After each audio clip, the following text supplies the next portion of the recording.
মিষ্টি বলেন, হাবিজাবি বলেন, সব জিনিসে কিন্তু ভেজাল আছে। কিন্তু আমার এই খাজাতে এক তিল পরিমাণ ভেজাল পাবেন না। ওর মধ্যে একটা আঁশ ঢুকে বাড়া চলে আসবে, ওর কার ধরে রাখার ক্ষমতা নাই ওই ইসে।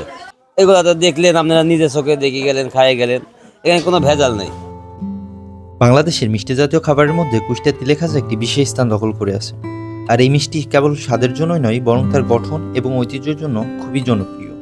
কুষ্টিয়া জেলার এই ঐতিহ্যবাহী মিষ্টি শত বছরের বেশি সময় ধরে মানুষের প্রিয় তালিকায় রয়েছে। চিনি এবং তিলের সংমিশ্রণে তৈরি হয় এই খাজা। দক্ষ কারিগর দ্বারা কিভাবে তৈরি হয় সেটা আপনাদেরকে দেখাবো। আজকে আমরা আসছি কুষ্টিয়ার ছেউরিয়ার একটি বিখ্যাত ফ্যাক্টরি, যেখানে তিলের খাজা প্রস্তুত হচ্ছে। জাল দেওয়ার পরে এগুলো এই জায়গায় এনে এগুলা জমা রাখা হয় এবং একটু ঠান্ডা হওয়ার পরে এই জায়গাটাতে এনে মূলত এখানে আরেকটা প্রসেসিং আছে, সেটা তারা করে। এখানে মূলত শনপাপড়ি আর তিলের খাজা তৈরি হয়। তিলের খাজা কয়টি ধাপে বানানো হয় ভাই? তিলের খাজা বিভিন্ন ধাপ আছে, ঠিক আছে। এক বলেন চওড়া খাজা আছে, লাঠি খাজা আছে, বিভিন্ন আইটেম আছে, ঠিক আছে।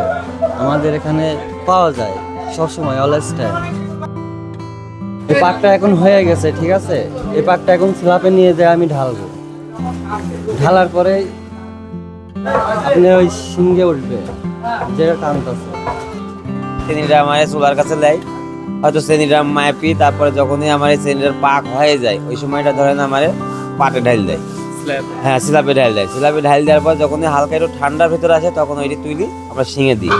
শিঙে দেওয়ার পরে ধরেন যে এইগুলো সুন্দরভাবে টাইনি সাদা করি, সাদা হয়ে যায় যখন, তখন ওইটি আবার আমরা কাইটে আনি, দুজন মিলে ভাঁজ দিই।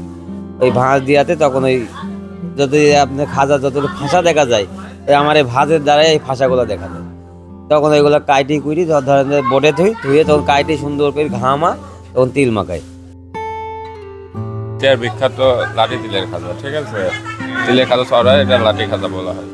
এখন এই লাঠিগুলো প্রস্তুত হয়ে গেছে না? জি, অলরেডি হয়ে গেছে। এখান থেকে ওই পাটিতে নামানো হবে, ওখান থেকে একটু আটা হলে তিল মাখা মতন ধরলে এখানে নিয়ে আসলে তারপর তিল লাগানো হয়। তিল লাগানোর পরে প্যাকেটিং হয়। এখন এগুলো পিস পিস করে কাটা হাওয়া দিয়ে শুকানো হচ্ছে, শুকানোর পরে পিস পিস করে কাটার পরে ওটা কানে দেবে, ওখান থেকে এখানে পাইপের সাইজে এভাবে কাটা হয় এবং কিছুক্ষণ শুকানোর পর তেল দিয়ে পুনরায় তিলের ভিতর ছেড়ে দেওয়া হয়।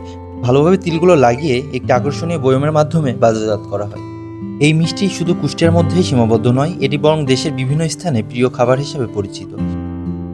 সুস্বাদু ও পুষ্টিকর মিষ্টি কুষ্টিয়া মানুষের গর্ব এবং বাংলাদেশি মিষ্টিপ্রেমীদের জন্য একটি বিশেষ উপহার।